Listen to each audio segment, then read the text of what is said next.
supposed to be done April 1st, then June 1st. Now we're shooting for the middle of June.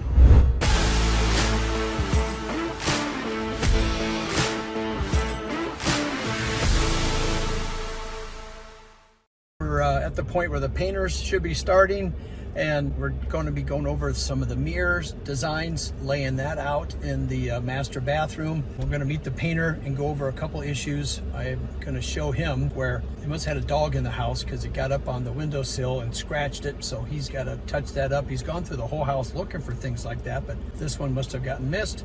We're making okay progress. Again, I was hoping to have this house done, but we continue to add more and more things. So now granite people have called and told me that they can't get the granite installed because of the onyx material is holding too much water. They have to take it outside, get the hot sun, which we haven't had a lot of hot sun around here. It's only been in the 70s. And then it still rains almost every other day. So what comes out in the afternoon sun goes right back in the evening. So we can't get our countertops. I never thought that was a thing, but it is. So that's causing a delay, and we're missing a farm sink that's been damaged. Remember, that thing got pretty well banged up, came in the box that way. So those little things kind of delay the job, so we're working around it. So today, I'll hopefully get the mirrors figured out so I can get those made.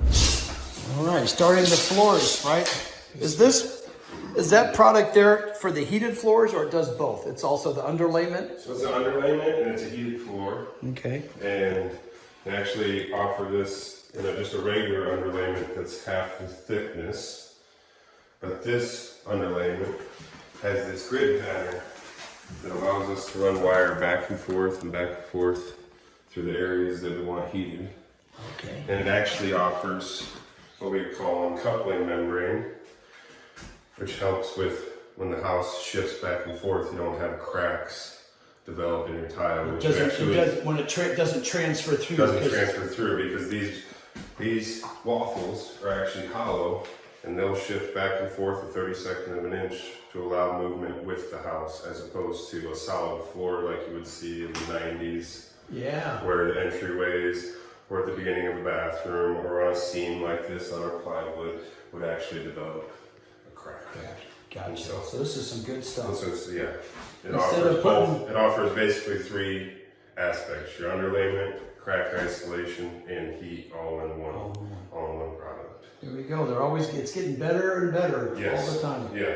And this whole roll that is 300 square feet weighs about 35 pounds. Versus Durock, which weighs about 20 pounds per sheet. Or more. And Durock, cutting cement board and things like that, everybody kind of knows nowadays that's not good for your house. It's terrible. All that dust, concrete dust going. So yeah, this is way better. Yep. Very good. So, okay. Better product for installer, better product for customer. Yeah, I like it. There you go. So what you're seeing there is that's the tub drain, and that's the tub faucet. So the tub is going to sit around that. So we cut around that very nicely. Some things we're doing on these, when we heat these floors, because there's square footage maximum, I believe you can get on each one. I think it's 120 square foot. I'll have to look and see. That keeps changing as well. So if this bathroom is 300 square feet, what we would do is probably maybe just get 2 units and stay away. Do not have to heat behind the tub or under the tub. So we save that square footage. And then if you're able to get out into these main areas, maybe just stay off the wall a foot or two, because when you're walking in a room, you're really not walking up against the wall. You're always at least a foot or so out. So those are some little cost savings ideas when you're installing heated floors. You don't have to go wall to wall, and definitely don't go under cabinets or under tubs. Today I met with the metal guy. I'm getting those metal frame mirrors. Those are starting to get built. So we're chipping away at the list. It's all those little things at the end that all have to come together to meet the move-in deadline. So I'm making a detailed schedule for the homeowner, and so everybody kind of knows. So it takes us one guy not to show up, and it throws everything off. So when you're getting down to the wire, that's when it shows you if you've been managing the job correctly or not. Okay, I'm showing you this because what we're going to do now is make custom mirrors, because a lot of times you're not able to order the exact size. and I've just met with the designer and the homeowner. So we don't have the sinks in yet, so that's why we have to pretend that they're here. So the sinks will set, and I draw lines on the wall where the center of the sink is, and then we work backwards. So what we've done on this side, you can kind of see, here's the drawing on the wall. That no longer, that was there for the lighting. The lighting has changed. So I have to show where the backsplash is going to go. This is let me get my crayon out. I like to write on the walls. So over here, this is 12 inches, and that's where the mirror is going to start. And off the deck, come here, is a backsplash that's 5 inches. So that's going to be the same top coming up. So we got to figure out the mirror we don't want it sitting on the backsplash. We want it just up like 2, 3, 4 inches. So we figured that that's the bottom of the mirror, and then we want to kind of match it at the top. So at the end of the day, we did the math after finding the center of the sink that we can go 24 inches wide, and then from here up is 48 inches. So that's a pretty simple mirror to make, 24 inches wide, 48 inches long, and then we repeat that again on this side. So these two mirrors match, but what that does, it leaves a big opening in the middle.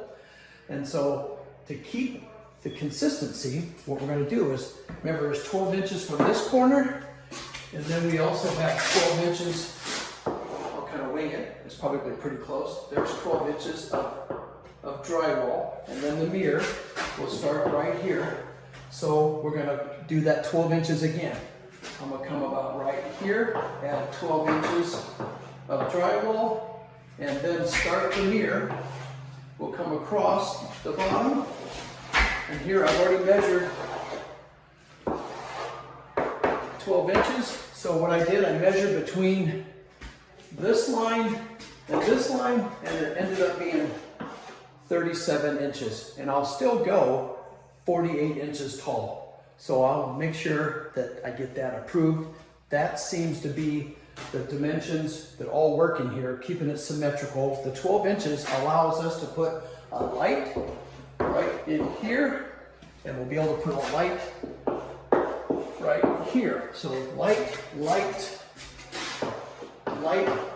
Officially, the term is a sconce because it will hang on the wall. They'll pick up something long, more linear, and then another one right here. So remember, we were going to hang them from the ceiling.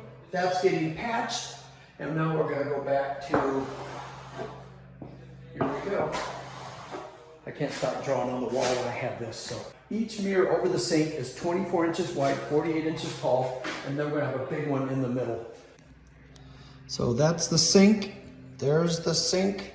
It's supposed to be centered on a 24-inch wide mirror, 24-inch wide mirror, 12 inches, 37-inch long mirror, 12 inches of drywall, 12 inches of drywall. So that is the look we're going for right there. That's the math we have to do to get the mirrors to the right size. And you'll know if it doesn't look right when we install it. You can't hide your mistakes. And this will look fine, I'm confident.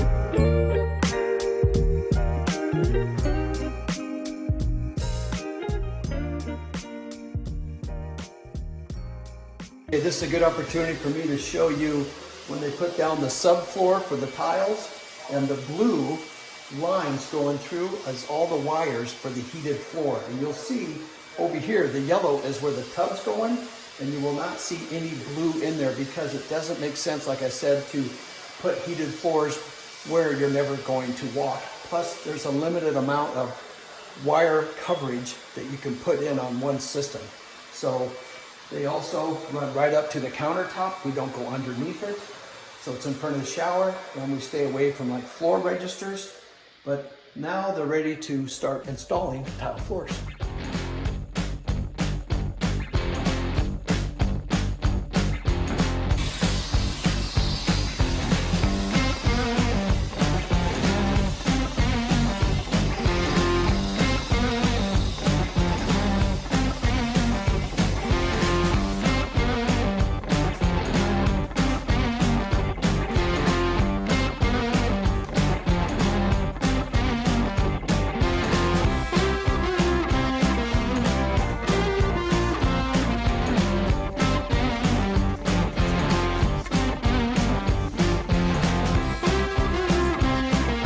All right, I was able to get the kitchen sink that was damaged. I made some phone calls. It just got delivered to the warehouse. So I just got back from picking it up so I can keep the countertop guys going. So the big push has been the painter does not want to start painting until all the dust is gone. So today we'll be able to finish all the countertops upstairs. And thank goodness I got the sink. So I'm gonna have one of these guys come help me carry this thing out of my truck. I got the sink. You got the sink. You want to help me carry that out of Sure. the truck? All right. All right. I think you can get this all by yourself. You look like a strong enough guy. It's just awkward. I can put the phone down. You got it? Yeah. All right. Here we go. I got it. There we go. All right. Yeah. It's not heavy, just awkward. The last time we did this, we took it out, all packaged up real nice, and had a big dent in the front of it. So, all good? Yep. Hallelujah. So no sink, no countertops. So we're good to go. I love keeping you guys moving along here. We've had enough little delays with remodeling. Nothing ever goes as planned, does it? No, never does. Never does. There's always a plan B, plan C. Does it fit? Yep. Like a glove. Beautiful. All right, we got a scratch and dent sink over there. Give me a call, I'll give it to you at a discount. I'm probably got to bring the thing back. I don't know what they're going to do with it. That'll make for a nice planter. Or if you've got a little cabin you're building and you don't have very good lighting, you could put it in there. It's got a dent in the front. You may not see it. Just don't turn the lights on. Okay, here's a little bit of the ups and downs of remodeling. My painters have taped everything off. As you can see, this was covered up very nicely, but just today, my granite guys showed up because they had to come through the front door with all the big granite. So the tape job now has to be redone. So I gotta make a phone call to my painter and let him know that we're not terrorizing his job, just that we're trying to get things done. And again, nothing goes as scheduled for remodeling. If the granite guys can show up and get the stuff installed, and then my plumber can show up, perfect, because I want my painter to be the last guy. So there's never a good time for these guys to show up, but the sooner the better, and that's what's happened here. So now my painter's got to retape stuff, so I will have to buy him lunch. All right, we're winding down. Doesn't look like it, but this is the downstairs bar wine cellar, waiting on countertops. As luck would have it, we had them picked out, and then the homeowners decided now the tile's up on the wall, it's their prerogative. They went and changed the granite countertop. So I'm fine with that as long as they realize that this is delaying the job. So we're gonna have to isolate this area of the home when they move in and then catch up with the countertops. And why it's kind of an issue is as soon as the countertops go in, then I can measure for the all glass enclosure. So that will be the last thing that goes in. And in the meantime, I can start putting the lights in, I can paint, but the countertops, I can't put plumbing in, put the glass in, and then I'll be able to find my carpet guy, get him back here. So I'm on a scramble. It's about a 3-4 week push to get this house all done. I'm not saying the date, but I should have this done in the next 4 weeks. So fingers crossed.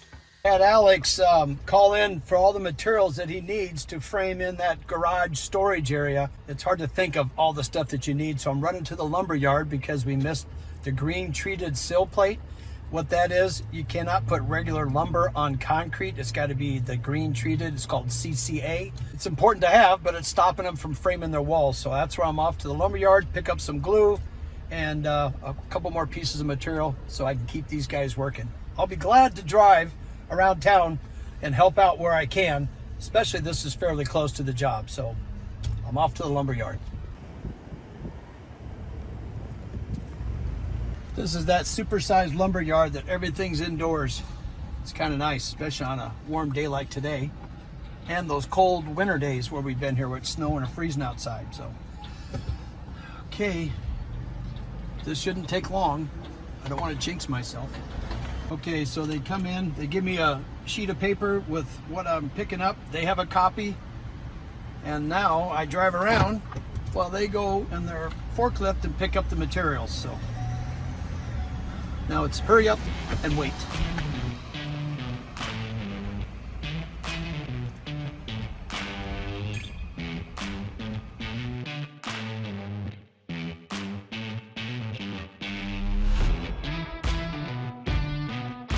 While they're getting my lumber, I'd like to come over here and check on, this is their scratch and dent pile. I need a door for that last job at the top of the steps. So, pretty straightforward. This is where I get a lot of my extra windows if I got some one-offs. So look, there's a door frame for an exterior door. Here's one right here. Just gotta find the right swing. And this is kind of where I got my chicken coop windows, right here.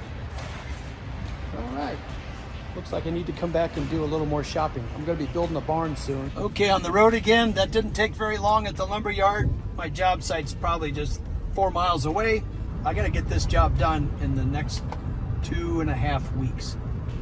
So we're under the gun. Remember, I was supposed to be done April 1st, then June 1st. Now we're shooting for the middle of June. All right, I'm back to the job site. Hey, amigo, you help me with this? I got, okay, he's coming right back.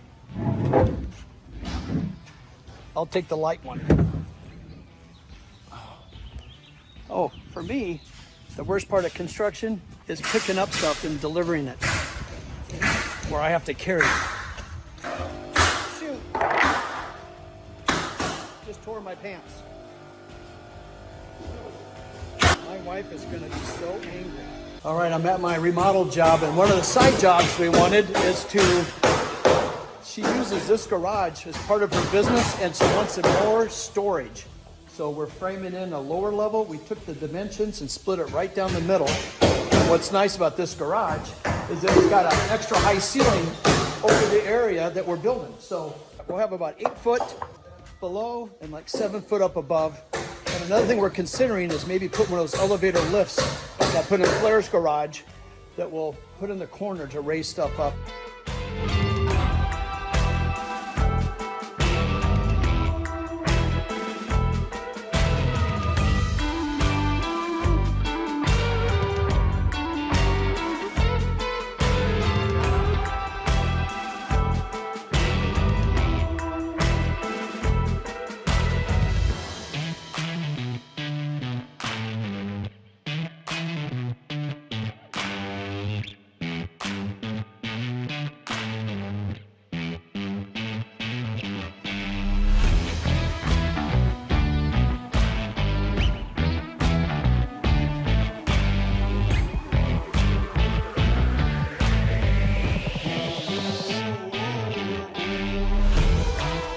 Here's a good idea that you guys may have seen videos on YouTube where people are doing this. These are great storage containers. They're heavy duty and they have the lips on the side.